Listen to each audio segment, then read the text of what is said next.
विगत 10 वर्षदेखि यी तीन ठूला दलका नेताहरू केपी शर्मा ओली, शेरबहादुर देउवा र पुष्पकमल दाहाल प्रचण्डले प्रधानमन्त्रीको कुर्सीलाई आफ्नै पैतृक सम्पत्ति सम्झेर पालै पालो शासन गर्दै आएका थिए। तर जेनजी युवाहरूले ती बुढा नेताहरूको पुरानो भ्रमलाई भने 32 घण्टा नबित्दै चकनाचुर पारिदिएका छन्।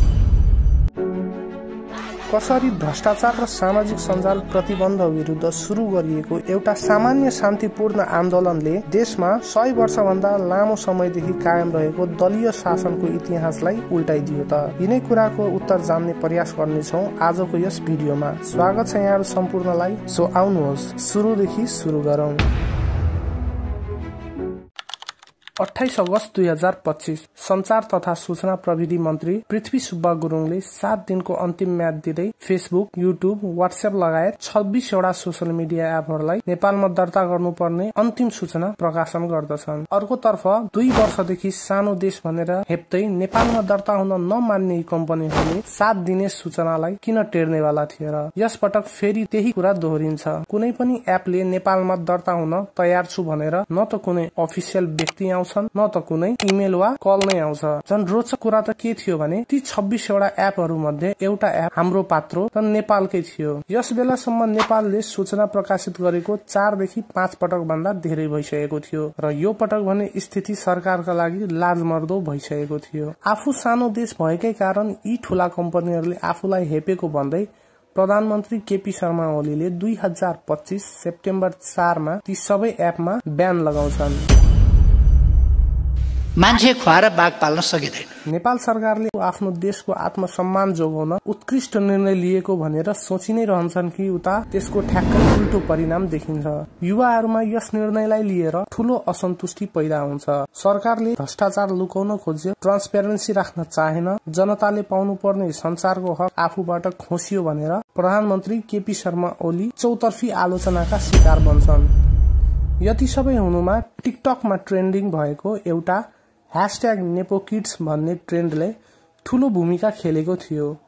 खासमा यो ट्रेन्डले नेपाली जनताले दुःख गरेर कमाएको पैसाले नेताहरूका छोराछोरी विदेशमा billionaire like luxurious life spend गर्दै आएको देखाउँदै थियो र यसले नेपाली जनता विशेष गरी जेनजीको मन र मस्तिष्कमा ठूलो असन्तुष्टि पैदा भएको थियो र यसै ट्रेन्डलाई अरू सामाजिक सञ्जालसम्म पुग्न नदिन सरकारले यो अराजक निर्णय लिएको भन्दै जेनजीहरूलाई झनै आक्रोशित बनाउँछ। कुनै बेला केपी बा आई लभ यू भन्दै प्रशंसा गर्ने नेपाली जनता एकाएक केपी छोड देश छोड भन्ने जस्ता प्रतिक्रिया सामाजिक सञ्जाल मार्फत जनाउन थाल्छन्। आफूप्रति देशको जनता निकै आक्रोशित भएको थाहा पाए पनि केपी ओली भने आफ्नै जिद्दी बानीका कारण आफ्नो निर्णयमा अडिग रहन्छन्। जबसम्म यी ठूला कम्पनीहरू नेपालमा दर्ता हुन मान्दैनन् आफूले ब्यान नहटाउने अभिव्यक्ति दिन्छन्। तर उनलाई थाहा थिएन कि उनको यस निर्णयले देशमा 100 वर्षदेखि कायम रहेको दलीय शासनको 2 दिनमा बित्दै अन्त्य हुनेवाला छ। अरू सोशल मिडिया बन्द भए पनि टिकटक र भाइबर जस्ता एप नेपालमा दर्ता भएकै कारण अझै पनि चलिरहेका हुन्छन्। सोशल मिडियामा जेनजीहरूको ठूलो समूह बन्न थाल्छ जो कि भ्रष्टाचारको अन्त्य गर्नुपर्छ भन्दै आफ्नो विचार राख्न थाल्छन् र त्यही बीच मिराज ढुङ्गाना नामका एकजना जेनजी युवाले बुलन्द संचार नामक न्यूज च्यानलमा इन्टरभ्यू दिँदै भन्छन्, हामीले सेप्टेम्बर 8 मा सोशल मिडिया ब्यान र भ्रष्टाचार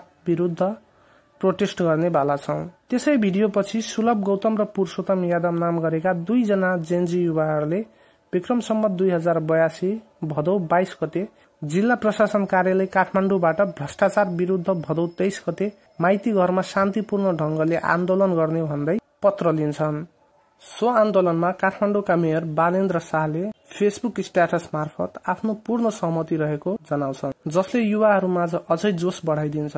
विक्रम सम्वत 2082 भदौ 23 गते बिहानदेखि नै युवाहरूको भिड माइती घरमा जम्मा हुन थाल्छ, जसमा विद्यालय र कलेजका विद्यार्थीहरू पनि हुन्छन्। सुरुमा शान्तिपूर्ण ढंगले नै भ्रष्टाचार विरुद्ध नाराहरू उठ्छन्, तर बिस्तारै त्यस भिडमा आफ्ना निजी र पार्टीगत स्वार्थ पूरा गर्न मिसिएका पार्टी कार्यकर्ताहरूको घुसबैठ हुन थाल्छ। त्यसपछि भिडलाई भड्काएर देशकै अति संवेदनशील स्थान अर्थात् संघीय संसद भवन कब्जा गर्ने भन्दै संसद भवनतर्फ लैजान थालिन्छ। विशाल मानिसहरूको भिड देखेर प्रहरीहरूले सडकमा उनीहरूलाई रोक्न बेरिकेड हाल्छन्, तर भिडले उक्त बेरिकेड तोडेर अगाडि बढ्छ। यसैबीच जिल्ला प्रशासन कार्यालय काठमाडौँले बानेश्वर एरियामा दिउँसो 12:30 बजेदेखि राति 10 बजेसम्म कर्फ्यू जारी गर्छ। तर सोसियल मिडियामा आएको न्यूज जेनजी युवाहरूले ग्यास र गोली खाइरहेको बेला कसरी थाहा पाउने थिए र त्यसै कारण भिड शान्त रहँदैन। अब गृह मन्त्रालयको आदेश अनुसार प्रहरीले निकै घिनलाग्दो काम गर्छ। विद्यालय र कलेजको ड्रेसमा प्रोटेस्ट गरिरहेका युवाहरूको सिधै टाउकोमा गोली चलाइन्छ। भ्रष्टाचार विरुद्ध बोल्दा टाउकोमा गोली खानु पर्ने, यो त साँच्चीकै लोकतन्त्रको सरेआम हत्या नै भयो। भदौ 23 गते बेलुकासम्म जम्मा 19 जना जेनजी युवाहरूले आफ्नो ज्यान गुमाउँछन्। स्थिति गम्भीर भएको देखेर प्रधानमन्त्रीले सोसियल मिडियामा लगाएको बयान फिर्ता लिन्छन्। गृहमन्त्री रमेश लेखकले आफू यस हत्याको जिम्मा नलिनका लागि आफ्नो गृहमन्त्रीको पदबाट राजीनामा दिन्छन्। तर सोसियल मिडियामा लगाइएको बयान हटाएर र गृहमन्त्रीले राजीनामा दिएर जेनजी युवाहरू शान्त हुने अवस्था भने रहँदैन। 19 जना निर्दोषको ज्यान मार्ने केपी चोर भन्दै देशभरमा जनताले प्रधानमन्त्री केपी शर्मा ओलीको पनि राजीनामा माग्न थाल्छन्। विक्रम सम्वत 2082 भदौ 24 गते। यस दिन अघिल्लो दिनको तुलनामा राज्यले झन धेरै क्षति बेहोर्नु पर्छ। यस पटक भिड सिधै संसद भवनतर्फ लाग्छ र प्रहरीलाई पछि हटाउँदै संसद भवन कब्जा गर्छ। तर यस पटक जेनजी एक्लै थिएन, तिनीहरूको साथमा थियो जेनवाई र पुरै नेपालको जनता। सबैले मिलेर प्रधानमन्त्री कार्यालय, सिंहदरबार, संसद भवनहरूमा तोडफोड गर्दै आगजनी गर्न थाल्छन्। स्थिति यस्तो हुन्छ कि प्रधानमन्त्री केपी शर्मा ओली सेनाको हेलिकप्टरमा भाग्न बाध्य हुन्छ। भाग्यो ओली भाग्यो, खाते ओली भाग्यो, ए ओली ओलीको हेलिकप्टर गाइस। अन्ततः प्रधानमन्त्री ओली जेनजीको अगाडि घुँडा टेकेर आफ्नो प्रधानमन्त्रीको पदबाट राजीनामा दिन बाध्य हुन्छ। The Prime Minister of Nepal has resigned as deadly protests continue across the country. तर यतिमै अवस्था नियन्त्रणमा आउँदैन। भिड अझ उग्र रूप लिन्छ र एक पछि अर्को गरी सबै मन्त्रीहरूको घरमा तोडफोड र आगजनी गर्न थाल्छन्, जसमा शेरबहादुर देउबा दम्पतिले समेत भिडको आक्रोश भोग्नु पर्छ र उनीहरूको घर पनि जलाइन्छ। त्यसै गरी प्रधानमन्त्री केपी शर्मा ओलीको पनि दमक र काठमाडौँ स्थित घरहरू पूर्ण रूपमा जलाइन्छ। मौकाको फाइदा उठाउँदै भिडमा पसेको घुसपैठहरूले आफ्ना निजी स्वार्थ पूरा गर्न सर्वोच्च अदालत, कारागार, जिल्ला अदालतमा समेत तोडफोड र आगजनी गर्न थाल्छन्। ललितपुर स्थित नक्खु कारागारमा सजाय काटिरहेका रवि लामिछानेलाई समेत जेलबाट बाहिर निकालिन्छ। उनको साथै वर्षौंदेखि सजाय काटिरहेका खतरनाक कैदीहरू पनि भाग्न सफल हुन्छन्। भदौ 24 गतेको घटनापछि देशभरिबाट जम्मा 13,500 कैदी जेल तोडेर भाग्छन्। यो भने निकै खराब र डरलाग्दो कुरा थियो र यही कारण थियो कि कैदी अवस्थामा जनताको समर्थन पाइरहेका रवि लामेछाने जेलबाट बाहिर आएपछि सबैजनाले आलोचना गर्न थाल्छन्। त्यसैले उनी फेसबुक लाइभ मार्फत आएर म भाएको होइन, मलाई सुरक्षाको हिसाबले निकालिएको हो भन्छन्। जबरजस्ती बाहिर निकालेको, मैले बिना पत्र जान्न भनेको हुँ, उनीहरूले जस्तो पत्र दिए जस्ताको तस्तै सार्वजनिक गरिसकेको र म पुनः जेल जान तयार छु भन्दै जेल पनि फर्कन्छन्। यी सबै हुँदा पहिलो र दोस्रो दिनको आन्दोलनमा जम्मा 73 जना नेपालीले आफ्नो ज्यान गुमाइसकेका थिए र 400 भन्दा बढी मानिसहरू घाइते भएका थिए।